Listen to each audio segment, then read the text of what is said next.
Goblin shark एक गहरे समुद्र की शार्क जिसमें लंबी छपटी नाक और तेज नुकीले दांत होते हैं।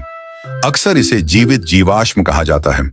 यह दुर्लभ प्रजाति 125 मिलियन साल से अधिक समय से मौजूद है। गोबलिन शार्क को मानव द्वारा बहुत कम देखा जाता है, लेकिन जब उन्हें देखा जाता है तो उनकी अद्वितीय दिखावट एक स्थायी छाप छोड़ देती है। वे अपने शिकार को पकड़ने के लिए अपने जबड़े को बढ़ा सकते हैं, जिससे वे गहरे समुद्र में एक खतरनाक शिकारी बन जाते हैं। नंबर 5 पर है मानेड वुल्फ, जो दक्षिण अमेरिका का निवासी है। इसकी लंबे पैरों और विशेष काजल के लिए यह जानवर एक कुत्ते और लोमड़ी का मिश्रण लगता है, हालांकि यह इनमें से कोई नहीं है। मानेड वुल्फ अपने जीन्स क्रिसोसियन का एकमात्र सदस्य है। मानेड वुल्फ की एक दिलचस्प बात यह है कि वे मुख्य रूप से फलों को खाते हैं, खासकर वुल्फ एप्पल, और वे अपनी अनोखी आवाजों के लिए जाने जाते हैं, जो लोमड़ी की दहाड़ और चिल्लाहट के बीच की तरह सुनाई देती हैं।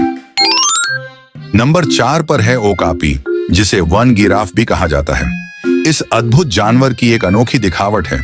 इसकी लंबी गर्दन और उसके पैरों पर झेब्रा जैसे धारियां हैं। झेब्रा से दिखने के बावजूद ओकापी वास्तव में जिराफ के करीब है।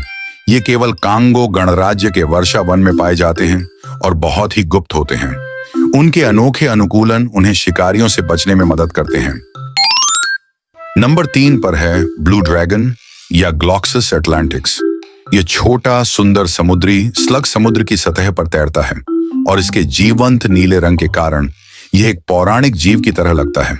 ये जेलीफिश खाते हैं और यहाँ तक कि अपने शरीर में डंक लगाने वाली कोशिकाओं को संग्रहित कर सकते हैं। उनकी नाजुक पंख और चमकीले रंग एक सच्चे महासागरीय चमत्कार हैं। हालांकि उनकी सुंदरता धोखा देने वाली होती है, क्योंकि उनमें दर्दनाक डंक होता है। नंबर 2 पर है काकापो, एक उड़ान रहित तोता जो न्यूजीलैंड का निवासी है। इसका बड़ा आकार और अनोखा हरा और पीला रंग इसे दुनिया के सबसे दुर्लभ पक्षियों में से एक बनाता है। असल में इसके केवल 300 से कम सदस्य बचे हैं।